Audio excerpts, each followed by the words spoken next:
Welcome back to another edition of Political Breakfast here on WABE. I'm Lisa Rayam, and here with me today, of course, our strategist, Tharon Johnson and Brian Robinson. Welcome back, you guys. Been a busy political week. Ossoff is on the trail. He's stumping away. You know, we get calls from him weekly wanting to jump on our air and talk about some of the prominent issues that are affecting our country. And he just had a big rally, in Savannah, Tharon? He did. And, this was his extension of Rally for Our Republic. You may remember he did one in Atlanta that I got a chance to attend. And shout out to the senator again, who actually not only greeted Tyson, talked to him a little bit, took pictures. And so this was an extension of that. But what it shows, Lisa, number one, the crowd was massive in Savannah. And the senator knows that he's got to get outside of Atlanta, which he prides himself on. But it showed also that he feels that he's in a very strong offensive position. And if you look at what he talked about, of course, he talked about the passage of what I like to call the bad, bizarre bill, but Republicans have labeled the big, When's that T-shirt coming out? I see it coming. When's your T-shirt coming out? I'm working on it. I'm trying to find me a black graphic designer on the southwest side of Atlanta. So any designers out there that listen to the podcast that want to design this shirt for me, Lisa, I definitely want to spend with these small working class businesses, people who are going to be hurt by this bill. But yes, that's definitely coming. Lisa laughing over here. Lisa just like she was dead. He branded that. I could just see Tharon walking around with this T-shirt saying, the show earlier this week, I'm doing my bit about us, meeting the people at the 5-star resorts, and it was nothing. I mean, she was no laughs, no smiles. I mean, it was, and then picture him in this there's T-shirt. T-shirt shop. It just kills picture him in this T-shirt. So that's no, B-Rob, your plea to the people via Instagram got a lot of my brothers and sisters definitely thought it was funny. They showed the sense here. But let's get back to the senator. So, again, Lisa, it showed the senator is in a very strong position and on the offense, right? I mean, he took it right to the Republicans and to President Trump. He talked about something that, listen, a lot of us have been kind of reading about and hearing about, but I guess the eventual or maybe hopefully future release of the Epstein files. And his words, not mine, but he said that, hey, did we really expect President Trump, who he accused as being a sexual predator, to actually release these files? And so, I mean, this was the Jon Ossoff, as we've talked about on this podcast, that is not going to shy away for speaking his mind. But the senator also is a good messenger right now for our party in this state. Even though he was a little on the offense and very strong words and definitely on the attack, he's still a person who's reached out across the aisle. And it shows that he's also letting people know that he's going to fight for them. Fighting against Trump is good. And even though this didn't get picked up a lot, of course, the one-liner about president and the bill and things like that, he talked about we're still at war in Ukraine. He talked about the economy not being where it should be, and also the tariffs. But the senator really is focusing on being a strong messenger. And lastly, Lisa, of course, he reiterated the, I believe, horrific, and I think he believes too, cuts to Medicaid and how that's going to have a direct impact on the state of Georgia and also there. But look, the only thing I would say is that the senator is definitely on the stump. Let's not forget that he now has $15 million on hand to run. So he just had another good fundraising period. But he's going to be the top of the ticket. And I think he is definitely on the right message. And I think you'll see more what you saw at Jon Ossoff in Savannah. You'll see him in very coming weeks getting around the state with a very similar message. Yeah, one thing that we talked about earlier in the year was, Democrats now, they have one target, and it's Donald Trump. Jon Ossoff may never talk about his opponent in this race, and his opponent is Donald Trump. And so you saw a laser-like focus on that. And it's the right strategy for him. Whoever he runs against will not be a defined person the way that Donald Trump is. So he is trying basically to turn out the groups that hate Donald Trump and some of those deciders who maybe like Brian Kemp but don't like Donald Trump. So going after some of those folks. And one thing that Ossoff, I think the tightrope that Ossoff has to work there is to be able to go after Trump on his highest negatives, particularly with the people in the middle. I mean, you don't have to worry about the Democratic base is going to turn out in 2026 to vote against Trump, right? He doesn't have to worry too much about that. He does have to persuade some of the deciders. And I think some of this messaging is probably on the right track when it comes to that. And I think tone matters a lot. One thing Tharon's heard me talking about a lot lately is the Democratic base is so angry with Trump that rage becomes politically attractive to the base. And so Democrats run the risk of picking the person who can be the most enraged. Now, Ossoff has a little bit of an advantage here because he's not having to run in a primary where he's got to be angrier than everybody else or deal with somebody angrier than him. So that's a huge advantage that he has here. But being able to walk that line of, taking on Donald Trump and defining himself in opposition to Donald Trump while not looking extreme, not looking too angry. He isn't going to have to deal with this girl sports issue, the Israel vote. I'm not going to get into that again here because we've covered it ad nauseum. But so he does have some things he's going to be playing defense on. But he's got a lot of playing field for playing offense. We also, Lisa, and this made the news a little bit. I think you guys maybe discussed it on your show, but he also doubled back for resources in relief for Thomasville. We may remember he got into a big exchange with the what was he from the EPA or what was the EPA? Person? Yeah, EPA. That's right. And so the senator knows to Brian's point. Everything he says, doesn't do, doesn't go, who he doesn't talk to. Everything is being sort of really criticized and evaluated. So for him to say, "Hey, I got to go back to this area of Georgia that's a very good area of Georgia that needs his assistance," is going to be very important. But no, I mean, look, the senator is definitely fired up. Yeah, he's out there. He's out there and continue to work. One thing as the Republican field's not even set yet, and there's a lot of uncertainty on the Republican side in this race right now, and I'm a little concerned about it. I think we need to get the field solidified. Let Republican voters take a good look at them and judge them and decide who's going to be the best to take on Ossoff. We need to get that process moving. I want to actually say that Ossoff is doing a couple of things right here in addition to the messaging that I mentioned. I think there is a temptation sometimes for somebody who's been in the U.S. Senate and, they sometimes get disconnected from the people they represent. They spend a lot of time in Washington. They hang out in elite circles. And there could be internally this push for him to be like, hey, let them fight it out. I'll come campaign next June. Like when the primary is over, I'll come down there and hit it hard. That would be a huge mistake. This is way too competitive. I think it's the right move, even for an incumbent without a primary, to be out there holding these political events. That's what I would be encouraging if I was internal on an incumbent senator's campaign right now. Get out there. Fill the vacuum while the Republicans are infighting for a while. Yeah. That is what he should be doing. Not all senators want to do it because it's a lot of work. This is work. And Ossoff is showing he's willing to put in that work. Yeah, he comes home quite a bit. Let me throw this name out here and get your thoughts. Edwin Brant Frost IV, making news. A prominent Georgia Republican now charged with running a huge Ponzi scheme here in Georgia to the tune of $140 million, defrauding 300 investors. And people have lost faith in the system, and then you here you have this Georgia Republican being accused, and we have to say accused of this. What were your thoughts when you read this?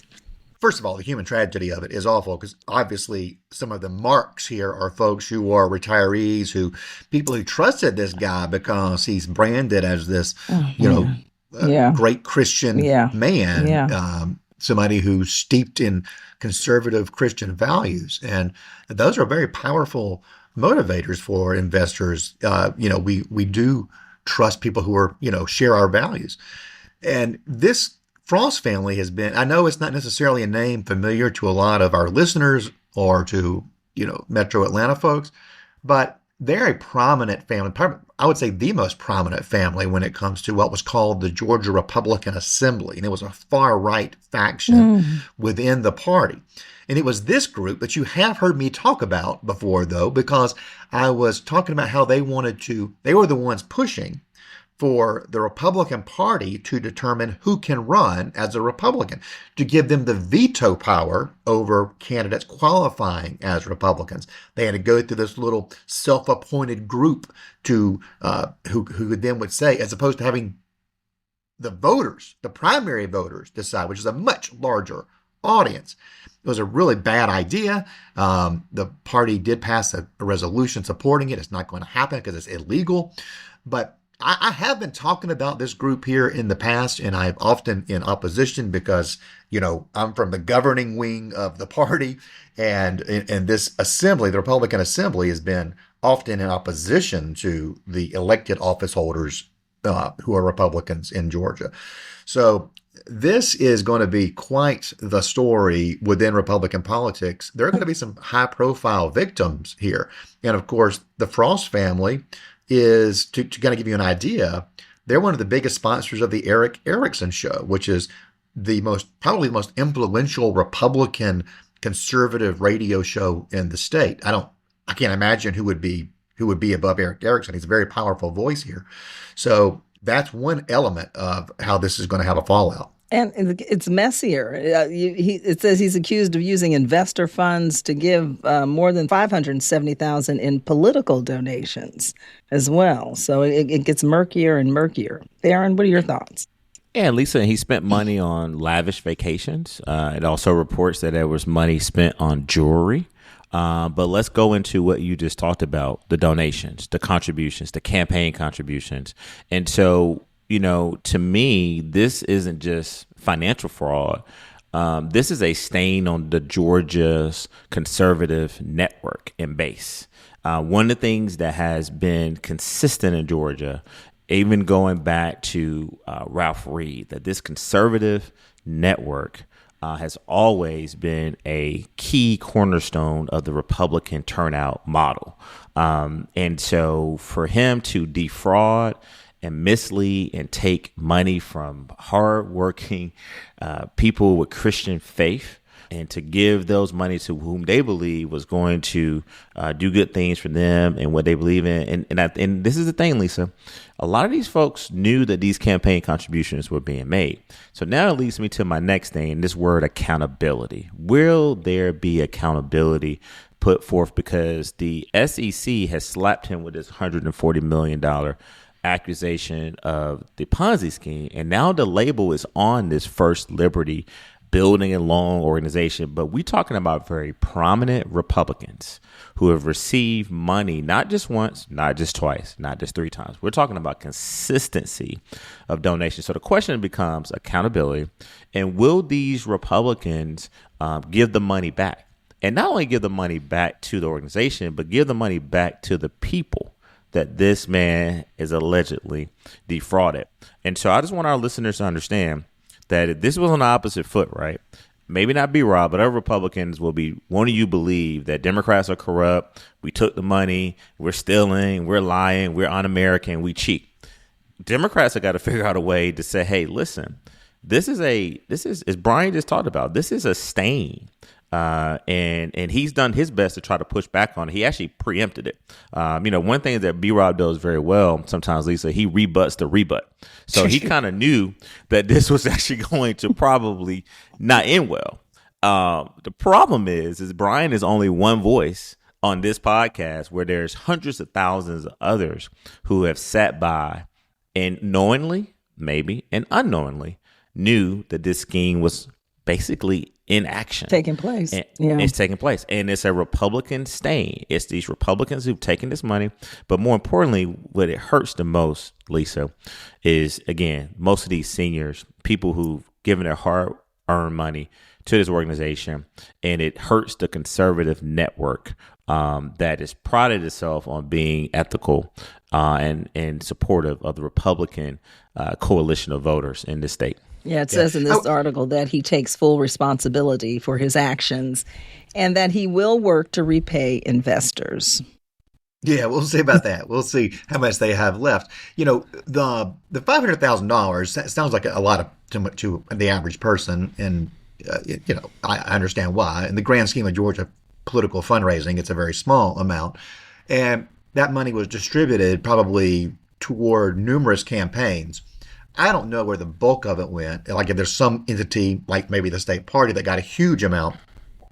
But if I'm a candidate and I'm standing on the ballot under my name, I would give back to the investors whatever I got in campaign donations. If it's $3,000, $7,000, $10,000, give it back as a show of good faith. It's good PR. It's good politics.